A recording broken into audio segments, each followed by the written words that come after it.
যাদের বিরুদ্ধে আজকে অভিযোগ, তারা কেন আইনকে ভয় পায়? তারা আইনকে ভয় পেয়ে কেন তারা আজকে বিদেশে চলে যায়?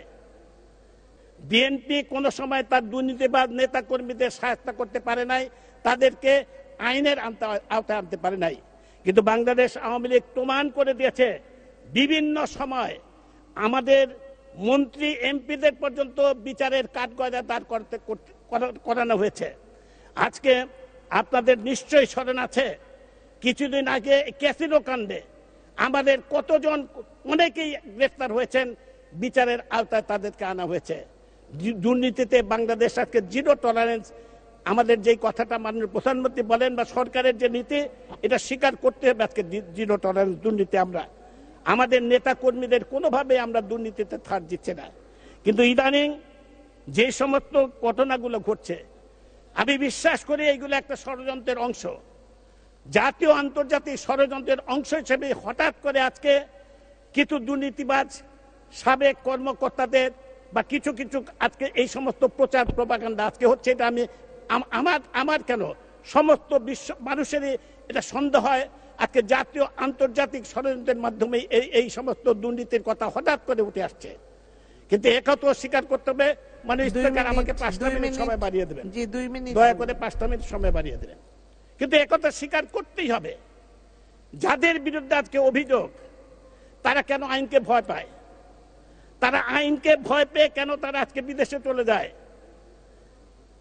তারা কেন আজকে এই বেনজির সাহেব বলেন বা আজকে সেই কর্মকর্তা বলেন, ছাগলকাণ্ডের সেই কর্মকর্তা বলেন, তারা কেন আইনকে ভয় পায়? আইনকে ভয় পায় বলেই তো আমাদের ভয় হয়, নিশ্চয়ই তারা দুর্নীতিগ্রস্ত এবং তাদের বিরুদ্ধে যে অভিযোগ, সেই অভিযোগগুলো সত্য। এটা ষড়যন্ত্রের অংশ, কিন্তু তারপর এই অভিযোগগুলো তাদের বিরুদ্ধে যে সত্য, তারা যেহেতু আইনকে ভয় পায়, তার জন্য এটা প্রতীয়মান হয়। আমি একটা কথাই বলতে চাই, কেবলমাত্র বেশি কথা না বাড়িয়ে একটি বিষয় আমি উল্লেখ করতে চাই।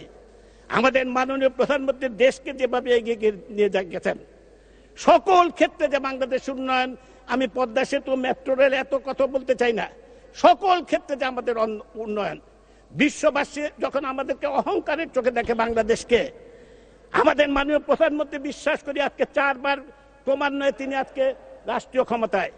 আমরা বিশ্বাস করি মালয়েশিয়ার মহাতির মোহাম্মদকে ছাড়িয়ে যাবেন তিনি, যদি এই দুর্নীতি, ব্যাংক লুটেরা এবং এই অপকর্ম যারা করে তাদের বিরুদ্ধে যদি আজকে ব্যবস্থা গ্রহণ করা যায়।